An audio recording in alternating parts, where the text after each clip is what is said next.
Hi mga ka-Mindtricks! Isang panibagong video naman i-share ko sa inyo kung saan paano natin may private ang ating Facebook account. So, ngayon mga ka-Mindtricks, kung bago ka pa lang dito sa ating channel, please subscribe and click the notification bell para updated ka sa ating mga bagong tutorial. So, huwag natin patagalin mga ka-Mindtricks. Let's go!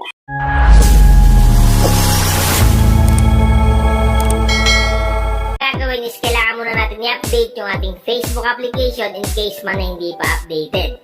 Para ma-update yan, pumunta lang kayo sa Play Store. Click nyo lang yung Play Store dyan. Then pag nag-open na yung Play Store, pumunta lang kayo sa may search bar sa baba. Click nyo lang. Then i-type nyo lang dyan yung Facebook sa may search engine. Once na ma-type nyo na, automatic lalabas yan. Pag may nakita kayong update katulad dito, click nyo lang. Para in case man may mga bagong settings, mga bagong updates, mga bagong features, automatic magkakaroon ng inyong Facebook application sa inyong device. So once tapos na kayo mag-update, i-click nyo lang yung Facebook application na kulay blue. So ito yung gagamitin natin. Click lang natin yan. Automatic pag click mo yan, mareredirect ka sa inyong Facebook account. Ngayon ang muna natin gagawin is i-click lang natin itong tatlong guhit dito sa may bandang kanan sa taas. So eto yun, i-click lang natin. Pag naklik mo na yan, sunod natin gagawin is scroll up lang natin. Scroll up.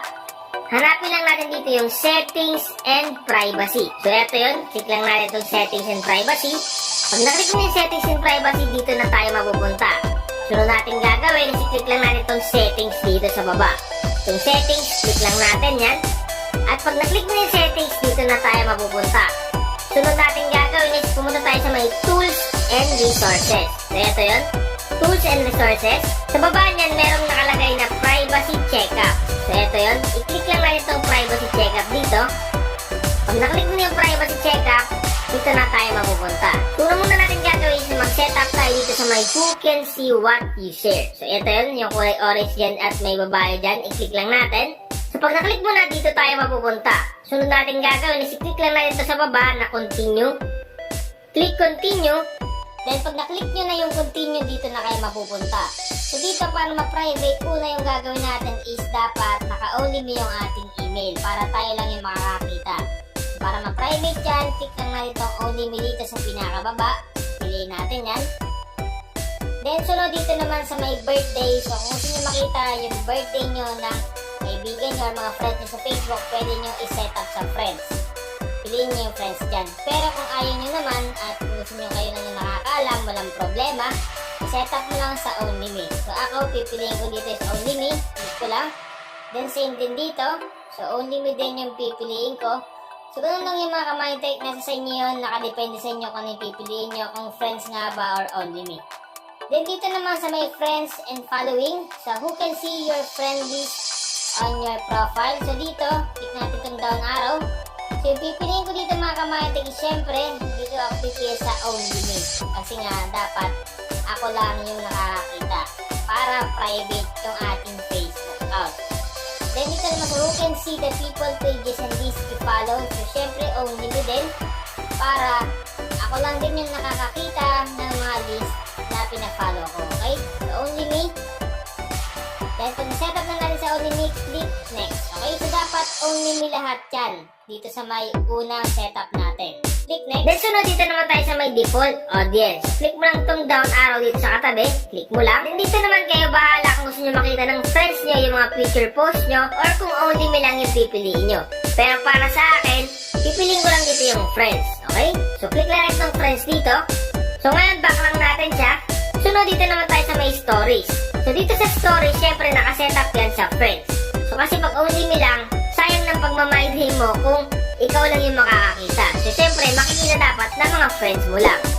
Pero yung ibang tao is hindi. Kaya dapat yung stories mo at yung default audience is naka-friends lang lahat.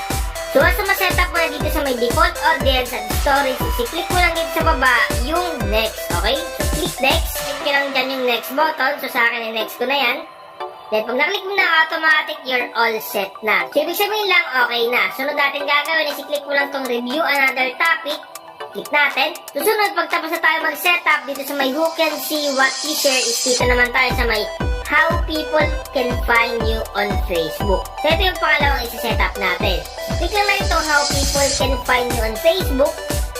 Then pag naklik mo na, ito na yan lalabas. So, ang gagawin mo lang, i-click mo lang yung continue sa pinakababa. Click natin. Then, makikita nyo yan. Nakalagay dito, who can send you friend request. So, syempre, ang i-setup nyo dyan is friends of friends, okay? So, click mo lang itong down arrow dito. Dapat nakasetup yan sa my friends of friends. Kasi pag everyone, kahit sino na lang yung magsisend ng friend request sa'yo. So, para maging private yung Facebook account mo is dapat nakasetup yan sa my friends of friends. So, pili na itong friends of friends. Pag napili mo na at na-setup mo na, click mo lang itong next dito.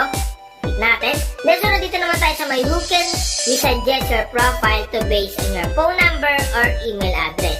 Ang gagawin nyo lang is i-click mo lang dito sa my people with your phone number, dito sa may edit. So, click na natin itong edit dito. Dito yung pipiliin nyo para maging private is dapat click nyo lang yung no one sa pinakababa. Click mo lang itong no one. Then, pag na-click mo na, nakasetup na yan. Sunod natin isi-setup is yung people with your email address. So, click mo lang itong edit sa katabi. Click natin itong edit. At dito pipiliin mo dapat is yung no one ulit sa pinakababa. Same sila na no one para maging private yung ating Facebook account. So, once na ma-setup mo na dito, i-click mo lang yung next button sa baba. Click next. Then, dito naman sa may search engines, dapat wag nyo lang i-turn dito yung button. Click mo lang itong next button sa baba. Click next.